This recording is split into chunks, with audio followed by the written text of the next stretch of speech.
আসসালামু আলাইকুম এভরিওয়ান।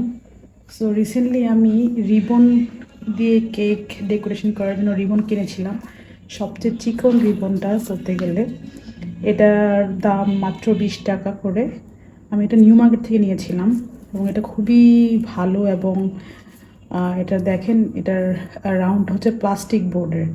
তারপর কিছুদিন পর আমার আসলে ব্ল্যাক রিবন দরকার ছিল, তখন আমি আবারও নিউ মার্কেটে গেলাম, কিন্তু আমি যে শপ থেকে এটা নিয়েছিলাম সেখানে ওটা ছিল না।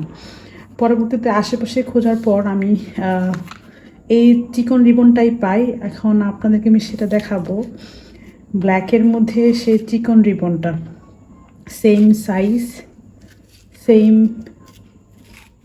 সব বলতে গেলে, কিন্তু ভেতরে ওরা এখানে ককশিট ইউজ করেছে। সো ককশিট ইউজ করার ফলে আমার মনে হচ্ছে যে এখানে ওরা রিবনটা কম দিয়েছে। আপনারা এখানে যদি খেয়াল করেন, দেখেন এটার রাউন্ডটা দুটাই কিন্তু সেম, একদমই সমান সমান। কিন্তু আসলে রাউন্ডের মধ্যে যত ঘোল প্যাচ, সো এখানে বড় ককশিট ইউজ করেছে রাউন্ডটায়, আর এখানে ছোট আকার একটা প্লাস্টিকের রাউন্ডের ব্যবস্থা করা হয়েছিল।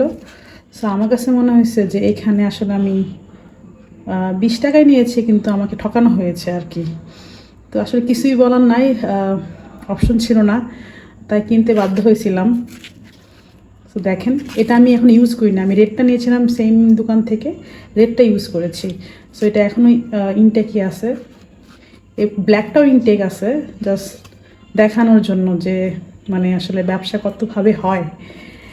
তো দেখেন, অনেক ডিফারেন্স। এতটুকু থাকার কথা ছিল, আমার কক্সি থাকার কথা ছিল এতটুকু, কিন্তু ওরা বাড়াই এতটুকু করছে। যাই হোক, এটা ওদের বিজনেস পলিসি, আমাদের কিনতে হবে, আমরা কিনতেছি, কিচ্ছু করার নেই আসলে। কি আর বলবো। ভালো থাকবেন সবাই। আসসালামু আলাইকুম।